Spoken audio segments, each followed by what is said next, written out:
Today we'll be benchmarking the alleged CSGO killer that only managed to kill itself, Valorant. The time codes will be shown after every segment, and the segment duration can be viewed by the bar above. The benchmarked laptop is the ASUS K555L. Compared to the Valorant requirements, the CPU is an Intel i5-5200U, it is a dual-core at 2.2 GHz, and it is above the minimum requirements but wildly below the recommended requirements. The GPU is the Nvidia GeForce 940M, which is above the, allegedly, Intel HD 3000 as the minimum requirement. For RAM, we have 8 GB of DDR3 running in dual channel memory, recommended is 4 GB. For HDD, we have a 1 TB HDD running at 5.4K rotations per minute, and we're using Windows 10. Now, we will move on to the next part, the game footage, which has its frame rate reduced due to recording, but the actual frame rate numbers, so without recording, will be shown at the end. The game settings are, as per usual, everything on lowest, besides the texture quality being one step higher. Most importantly, in 1080p, the laptop mostly holds 60 frame rate. With particles and other stuff occluding the screen, sometimes it will dip to 40ish frame rate. Going down to 720p will increase frame rate, but the CPU doesn't really handle everything above 100 frames per second. The 900p resolution seems to be kinda the sweet spot. However, if Riot is to be trusted, the servers run at 128 tick. That would mean 128 refreshes per second.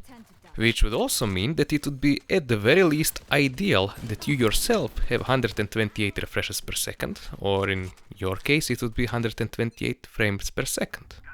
Considering that your frame rate is below the actual number, that would mean that you yourself refresh less often than the server does.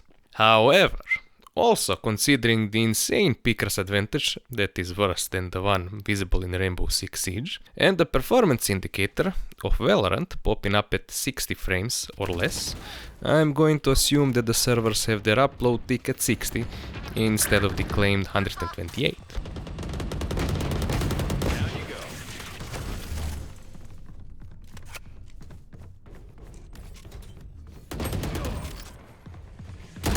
Enemy remaining. You fought well. Spike planted.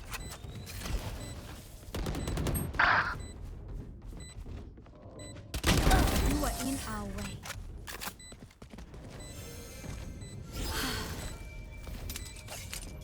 Commendable. No charges left. For you. Taking point.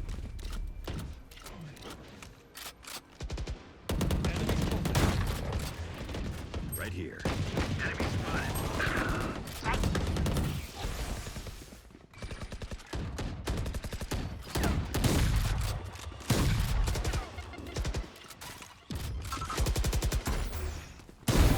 Enemy removed.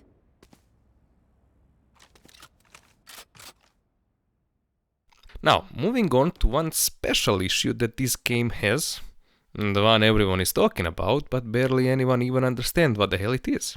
I'm talking about Vanguard, Riot's anti-cheat. I'm not going to dive into the controversy of Ring Zero anti-cheat and everything else that, again, no one really knows what they're talking about, but instead, I will be focusing on the key point that interests me or you in this video, the performance.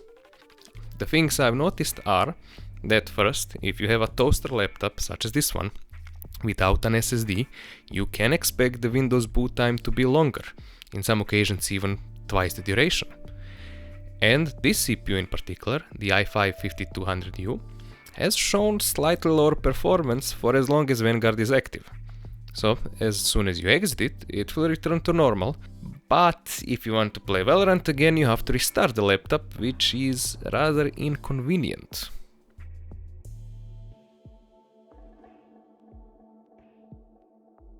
In conclusion, on the scale of yes, but actually no, Valorant deserves its place in the, well, yes, but actually no category. You're getting 60 or more frame rate, but only in 900p or 720p, and effects and pretty much everything look a little bit off when playing on minimum. When playing in 1080p, you aren't hitting the average 60 frames per second. And since your frame rate is lower than the supposed 128 tick, it might be okay if you're playing the game casually, but it is rather terrible for competitive, as other players that have their frame rate inside the normal numbers will have a competitive edge over you. Next up are the actual frame rate numbers per their respective resolution when not recording. And subscribe for more toaster benchmarks and have fun.